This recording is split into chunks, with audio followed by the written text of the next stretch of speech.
The air inside the newly renovated community center still smelled faintly of fresh paint and unfinished wood, though no one seemed to notice except the young woman standing alone near the back wall. Savannah Hale, 27, dressed in a soft ivory coat over a pale gray dress, with her light brown hair pulled neatly into a low knot, didn't draw attention as she quietly observed the final preparations for the evening's event. She looked like she could have been one of the volunteer coordinators or perhaps a graduate student helping with logistics. No badge hung around her neck, no clipboard in hand, only a simple leather-bound notebook she held close to her side, as though it carried something precious. Despite her calm appearance, her eyes moved attentively across the room, noting every detail. The misaligned rows of chairs, the uneven lighting on the stage, the way the left speaker kept cutting out during sound check. She said nothing when one of the junior staff members asked her gently to step away from the AV table, assuming she was in the way. Savannah only nodded and offered a small smile before moving toward the wall, placing herself completely out of their way. It was not the first time today she had been redirected. Earlier that afternoon, she tried to enter the building through the back entrance. The same one contractors and staff had been using all week, but was stopped by a new security guard who told her access was restricted to event personnel. Again, she didn't argue, only turned around and entered through the front like any other guest. From the first glance, she didn't look like someone who had any real authority here. While most of the evening's organizers wore official lanyards, Savannah remained anonymous by choice.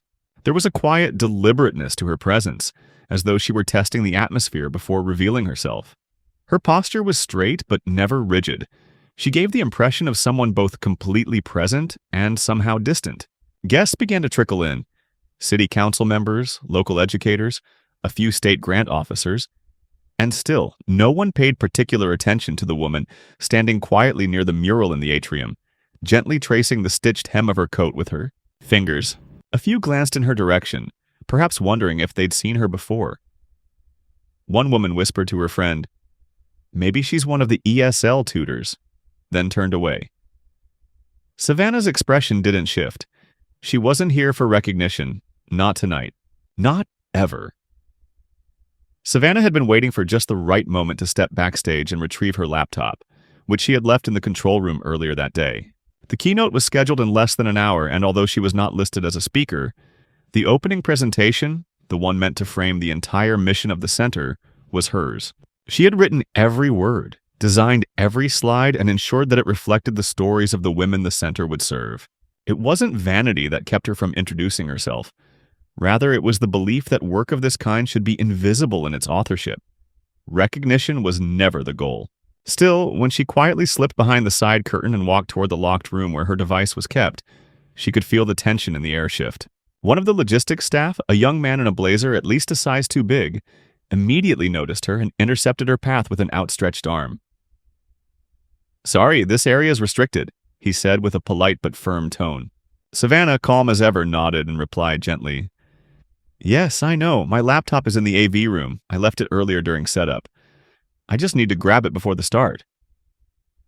The young man hesitated, clearly uncertain.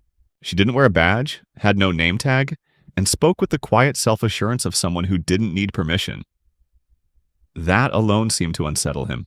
"You'll need to talk to one of the coordinators," he said after a pause, then waved over another staffer. Within minutes, a supervisor approached, older, more assertive, and questioned her more directly. "Are you on the presenter list? Which organization are you with?" Savannah opened her mouth to answer but was quickly cut off. "Because if you're media or a vendor, you need to check in at the front. We've had people slipping in through this door all day." Her patience remained intact, but the tightening of her jaw was the only sign of growing unease. "No, I'm not media," she said. "I'm with the foundation." That was all she offered, expecting it to be enough. But the man frowned, pulled out a small clipboard, and flipped through a printed list. "I don't see your name. Look, I'm going to have to ask you to step out of this area. If your laptop's in there, we'll have someone bring it out to you." By now, a few heads had turned. Nothing dramatic. No raised voices, no confrontation. But the subtle shift in attention signaled that something was becoming uncomfortable. Savannah took a deep breath. "I can retrieve it myself, thank you. It's password protected and the slides aren't loaded onto the center system yet." The man's frown deepened, and he crossed his arms. Then maybe you should have coordinated that properly earlier. We're trying to run a tight program here. He made a gesture to one of the uniformed private security staff. A tall woman with a high ponytail and a taut expression approached, speaking into a shoulder mic. What's the issue? The supervisor tilted his head toward Savannah. Trying to access backstage without clearance. Claims to have property inside. Savannah looked directly at the guard now. I'm not here to disrupt anything. I've worked on this project for over a year. I just need to prepare for the opening segment. If someone would let me into the AV room, I'll be out of your way in 2 minutes. But the guard didn't blink. Do you have ID? She asked. Savannah hesitated, not because she didn't, but because she knew what would come next. A different name on the badge? A legal name different from what most records still listed from her pre-marriage days, which always brought more questions than answers. No, she finally said. Not with me right now. That was enough. The guard gently touched her elbow and motioned toward the hallway. Then I'm going to have to ask you to step outside the restricted zone. You're welcome to re-enter through the check-in table at the main entrance if your credentials are verified there. Savannah didn't resist, but her silence now carried a different weight. Something brittle, almost electric, filled the space around her. And still, she complied. The laptop could wait, she told herself. She'd figure something out. As she was being escorted toward the outer hallway, one of the other staffers, perhaps trying to defuse the situation, made an offhand joke. At least she's not trying to sneak into the donor's lounge. That's been our biggest security headache all week. The others laughed, including the guard, who seemed to relax now that the threat was contained. The casualness of it all stung far more than any overt insult. Savannah, still quiet, paused near the atrium doors, taking one last glance over her shoulder toward the room where her work, her purpose, was about to be showcased without her. And that's when 2 uniformed police officers entered the lobby. They had been called earlier in the day to provide additional presence due to the event's public nature. Now, with the security alert active and Savannah without credentials, one of the staff quietly flagged them down. We've had someone trying to access the control room without clearance, the man said. She's not on any list, refused to show ID, acting suspicious. The officers approached. One was older, built thick and slow-moving. The other younger and alert, scanning the environment as he walked. When they reached Savannah, the younger one asked, "Ma'am, may I ask what your business is here tonight?" She didn't flinch. "I'm not a threat. I'm part of the team that built this center." The older officer raised his eyebrows. "You don't have a badge, and apparently you tried to enter secured rooms without clearance." Savannah's response was steady. "I've worked on this project for 16 months. I don't have a badge because I wasn't scheduled to speak. I came in through the side door like I've done all week. Nothing has changed except now there's an event." But they weren't listening anymore. Whether it was the lack of identification, the rising stress of the staff, or simply protocol, they gently but firmly asked her to place her hands behind her back. She blinked once. "You're arresting me?" The older officer shook his head. "Not arrest, just a temporary detainment while we sort things out." A zip tie clicked into place around her wrist. In the background, someone chuckled and muttered, "Talk about crashing your own party." The laughter was low, almost embarrassed, but it echoed louder in Savannah's mind than any siren ever could. They didn't march her out like a criminal, but they didn't treat her with dignity either. The 2 officers flanked Savannah on either side, one holding her gently by the arm as though she were a confused teenager who had wandered into the wrong building. The zip ties weren't painful, but they were firm, and the quiet click of plastic tightening behind her back had sounded louder in her ears than any scolding could have. She said nothing as they led her through the main corridor of the center, past a small group of arriving guests who turned their heads and exchanged puzzled glances. No one asked questions. A few simply assumed she was someone who had trespassed, maybe a protester or disgruntled former employee, one of those vaguely disruptive people the world was full of lately. Savannah kept her head held high, not in defiance, but in a deliberate act of preservation. Humiliation, she had long ago learned, only truly landed when you allowed it in. She watched the hallway blur by.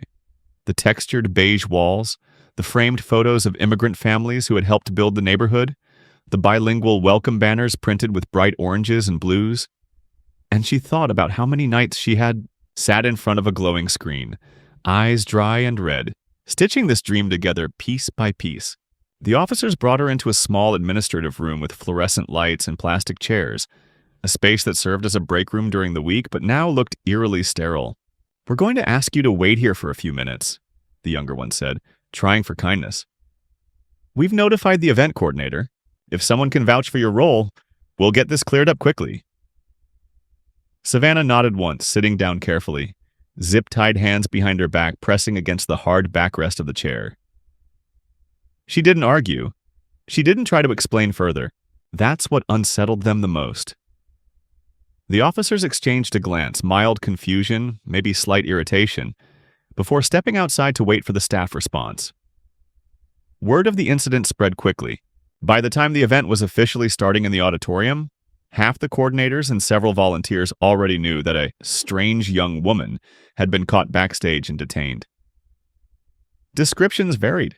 Some said she had looked important. Others described her as maybe a foreign journalist. One person whispered that she might be one of those rogue political activists that tries to hijack community events. In the absence of real information, speculation filled the gaps. Only one volunteer, a college intern named Danielle who had helped sort grant paperwork weeks earlier, hesitated. "Wait," she said aloud to no one in particular. "Wasn't there a hail on the foundation documents?" But no one was listening to her. Someone else had arrived, a local councilwoman in an emerald green jacket who demanded to know why the opening keynote slides weren't playing and why the presentation looked incomplete. The AV technician, sweating slightly, replied, "We were told they'd be delivered from a personal laptop, but no one brought it in." The program director, now visibly anxious, glanced toward the side entrance and muttered, "Who the hell was in charge? Of uploading?"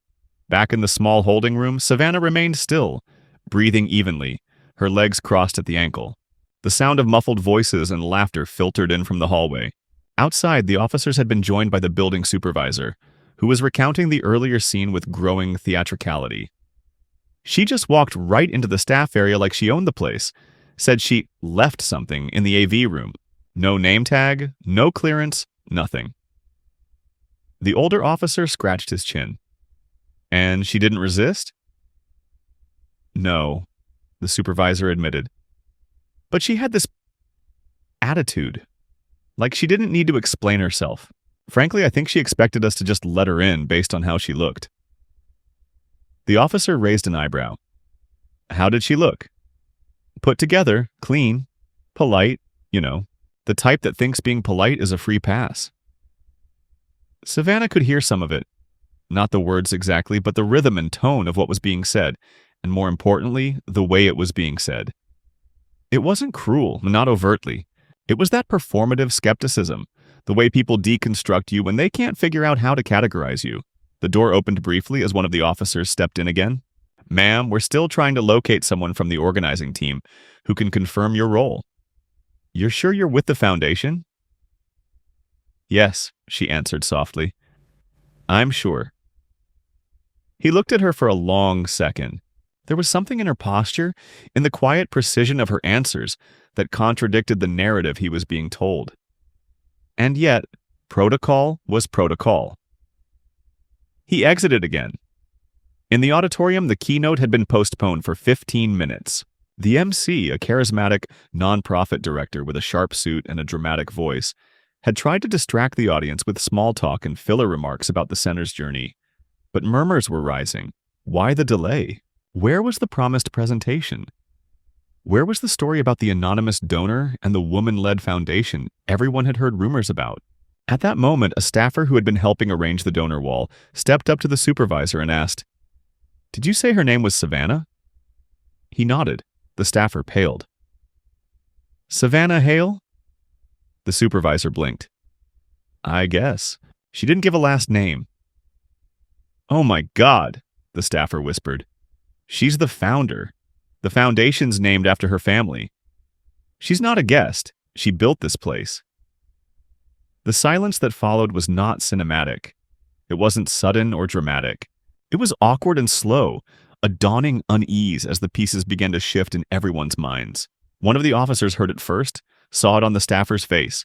Without a word, he stepped into the small room and, for the first time, looked Savannah directly in the eyes without pretense. "Miss Hale," he said, using her name for the first time. "Would you mind coming with me? I believe we've made an error." She stood without hesitation. She didn't say, "I told you so." She didn't ask for apologies. As the officer gently cut the zip tie from her wrists, she simply brushed down her sleeves and smoothed her coat. Her dignity was fully intact, not because she had demanded it, but because she had never let it go.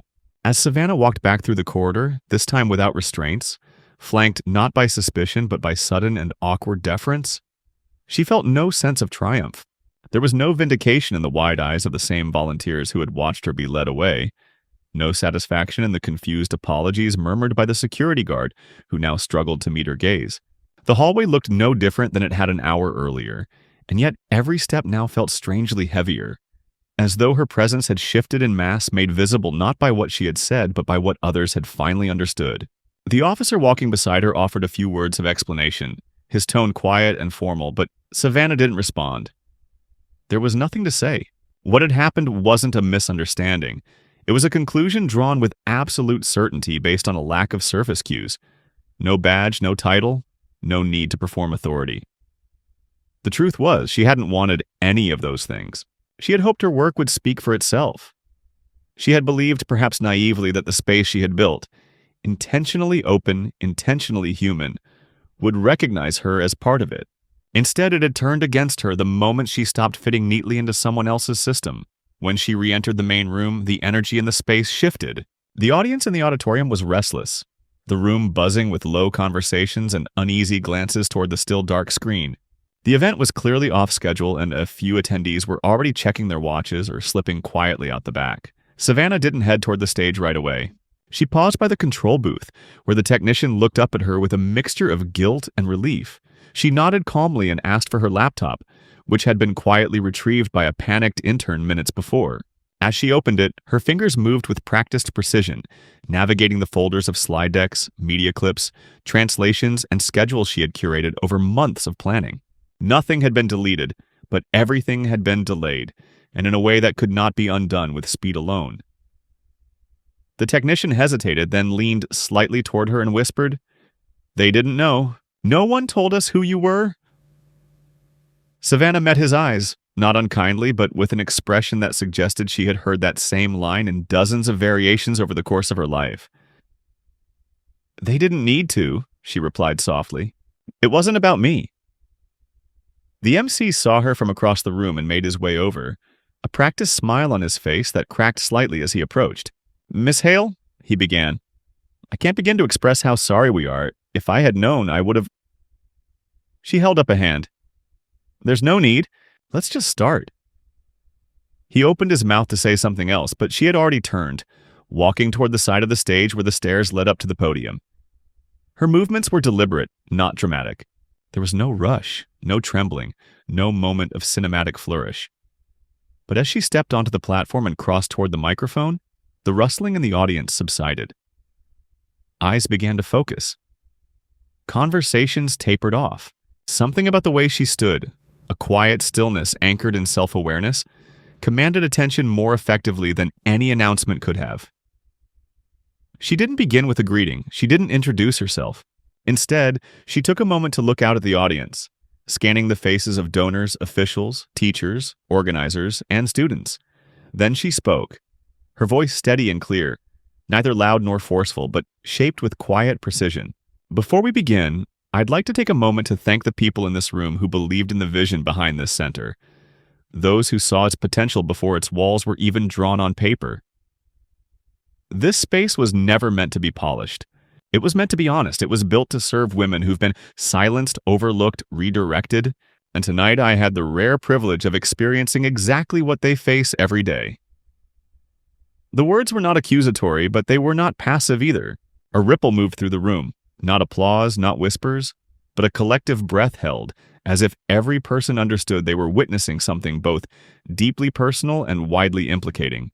"I wasn't escorted out because of who I am," she continued, "but because of what I wasn't wearing, what I didn't declare. That's the point. This center isn't here to reward appearances. It exists to recognize something deeper. And if I had to be forgotten for that to become visible, then so be it." She didn't elaborate. She didn't need to. Her laptop, now connected to the screen, began playing the first slide automatically. A photograph of 3 women, each from a different country, sitting together at a sewing table laughing with cups of tea in their hands. A line of text appeared below. "Shared language begins with shared dignity." The next image showed a classroom with hand-painted signs, then a childcare room, then the still unfinished mural on the east wall, each frame a piece of a story that now, finally, had its voice. Savannah stepped back, allowing the images to continue in silence. And in that moment, something subtle but irreversible shifted in the atmosphere. People leaned forward. Eyes grew misted, not because they had just learned who she was, but because they had learned something about themselves. The auditorium had grown still, not with discomfort anymore, but with something more introspective. An awareness that lingered awkwardly in the gaps between slides, in the brief hush between transitions. As the final image faded into soft light, a polite wave of applause began, uncertain at first, then gathering strength, though never reaching the fevered enthusiasm reserved for staged reveals or political grandstanding. This applause was quieter, heavier somehow, as though the audience had been left not energized but exposed. Savannah gave a small nod of thanks and stepped off the stage with the same understated composure with which she had arrived. No bow, no acknowledgement of the disruption that had preceded her moment. Only a quiet exit through the side stairs and into the now half-lit hallway behind the curtains. She had intended to leave to let the rest of the evening unfold without further presence or commentary, but she barely made it 10 steps before the event director, a tall woman named Renee with sharp heels and a clipboard clutched like a weapon, caught up to her. Her tone was composed, but her eyes carried the thin desperation of someone watching a tightly constructed narrative unravel.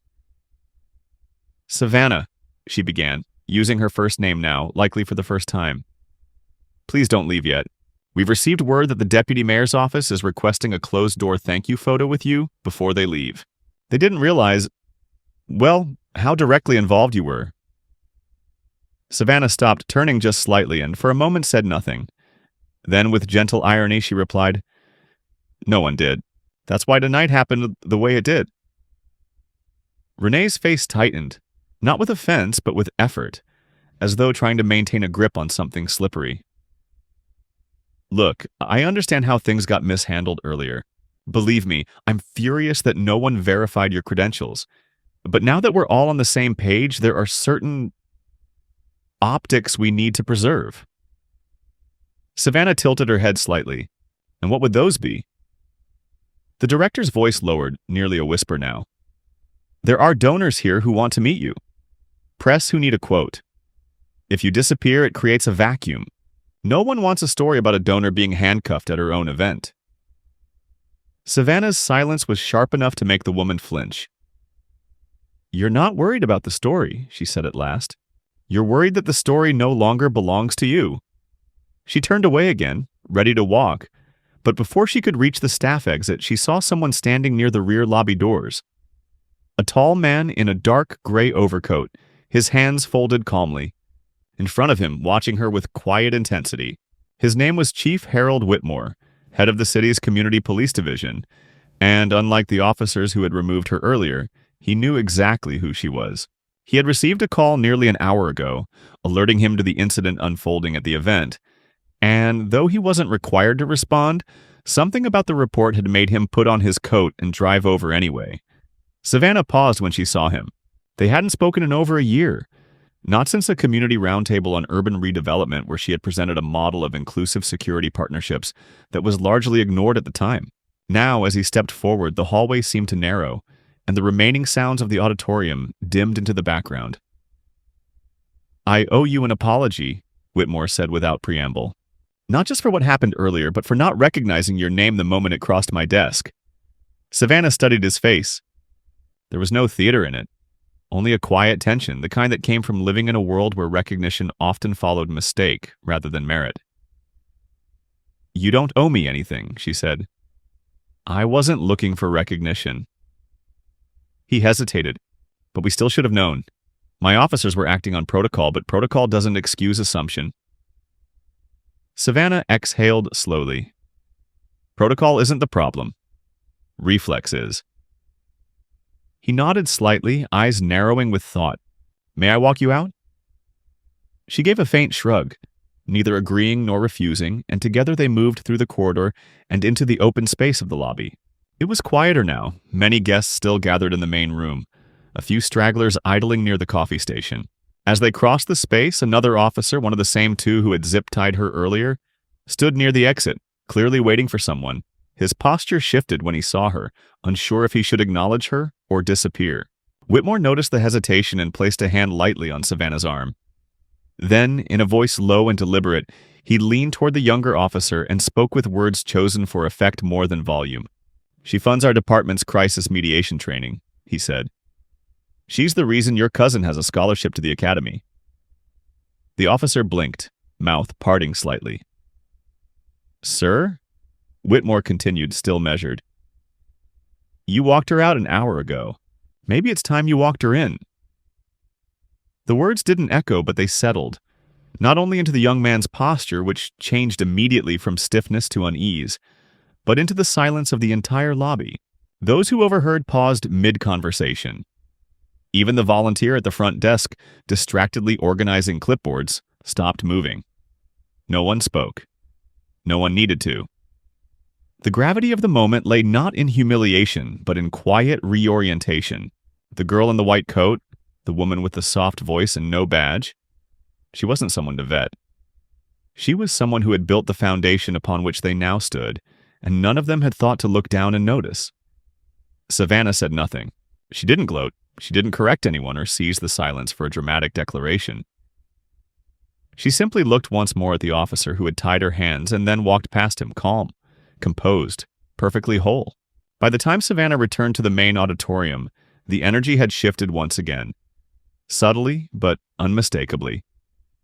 People stood in clusters now, their conversations quieter, eyes darting toward the entrance more often than not. The MC, who had tried to maintain the flow of the evening with polite urgency, now lingered near the side of the stage, glancing at his watch before pretending not to. Several members of the organizing committee stood nearby as well, their posture betraying the strain of the night's unraveling. When they saw her reappear, alone and without escort, there was a strange collective stillness, like a reflex they hadn't yet learned to suppress. They expected her to walk past them, to leave quietly, maybe to disappear entirely. But she didn't. She walked slowly, deliberately, straight toward the front of the room, stopping just before the steps that led up to the stage, where a single wireless microphone lay idle on a table set for a panel discussion that had already been canceled due to the earlier delay. She didn't ask for permission. She didn't wait to be introduced. She simply picked up the microphone and turned to face the audience again. The applause that rose now was different. Not forced or obligatory, but hesitant, almost cautious, as if those clapping weren't sure what they were applauding. Her resilience, their own discomfort, or the fact that she hadn't walked out when she had every right to. Savannah let it pass without acknowledgement. She waited until the room was quiet again, then began to speak. Not loudly, not with rhetorical flourish, but with that same calm, steady cadence that had stunned the room earlier. Some of you may be wondering why I didn't introduce myself when I first arrived, why I didn't flash a name badge, or step forward when things started to go wrong. The truth is, I wanted to see how this place would function without expectation, without hierarchy.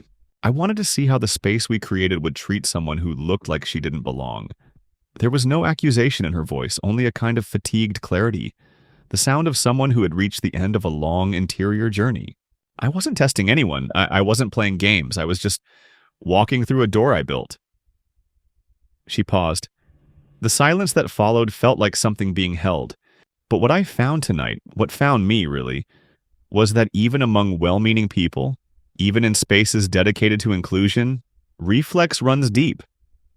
It doesn't wear a uniform, it doesn't speak loudly, but it moves quickly. It moves in glances and assumptions and the certainty that quiet people are irrelevant. It moves in the hands that tighten zip ties without asking a single question. And I know most of you didn't see that happen, but I did. A breath passed through the crowd, a long and unbroken exhale. Even the most composed attendees, the donors, the city representatives, the advisory board, could no longer pretend the evening had been just another ceremony. I was removed from the event I helped create. Silently, calmly, efficiently, and no one thought to ask why. She let the words rest for a moment, not needing to fill the space with more. And yet, she continued, her voice softening slightly, I'm still here. Not because I need to be seen, but because I need this place to survive me. One day I won't be in the city. One day someone else will walk through these same doors in quiet clothes with nothing but a notebook, and she'll be judged the same way I was, unless this place remembers what it promised to be. She set the microphone down, not with drama, but with gentle finality. There was no call to action, no polished applause line. Just that. The room stood still, not frozen in guilt, but held in reckoning. No one moved to thank her. No one needed to. Everything that had needed to be said had already passed through the room, like wind through an open window. All that was left was what they would do next. When the evening finally drew to a close, the building did not empty all at once. Instead, people left in uneven waves, some slipping out quietly, coats clutched tightly, faces unreadable, while others lingered in slow-moving clusters, speaking in softer tones than before. The usual buzz that followed a successful community event, the celebratory chatter, the trading of cards, the eager promises to stay in touch, had been replaced by something quieter, heavier, more reflective. Savannah remained near the back of the auditorium, her presence unobtrusive yet unmistakable. No spotlight followed her. No formal line of guests came to shake her hand. And yet, people kept glancing in her direction as if hoping for an unspoken cue, something to resolve the tension they hadn't yet found words for. The young officer who had placed the zip ties around her wrists earlier in the night approached her slowly, his uniform jacket now unbuttoned, a paper cup of coffee in his hand. He didn't speak right away. When he finally did, his voice was low and uncertain, as if still unsure whether his words had the right to land. I didn't know, he said. We didn't know. Savannah met his eyes, not with forgiveness, not with accusation, but with something simpler. Acknowledgement. I know, she said.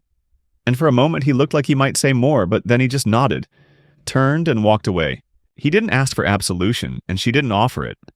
But something had shifted in the silence between them, something small and real. Near the entrance, a janitor who had been quietly mopping the tile for hours paused to look up as she passed. I knew it was you, she said with a small smile. I've seen your name on the plaque in the childcare wing. I clean under it every morning. Savannah smiled back, a genuine expression that reached her eyes. That's the part that matters, she said. The names people walk past and don't even realize they're standing on. The woman chuckled and nodded. Well, I see it. I always did. Outside, the wind had picked up. It was late now, and the streetlights flickered gently in the soft fog rolling off the river. Savannah stood for a moment at the edge of the sidewalk, her hands in her coat pockets, watching the final few guests drive off. She didn't feel victorious. She didn't feel defeated either. She felt quiet, like the center itself, like the space she had built, honest, unpolished, still becoming. And then, without ceremony, she began to walk, alone but never unseen again.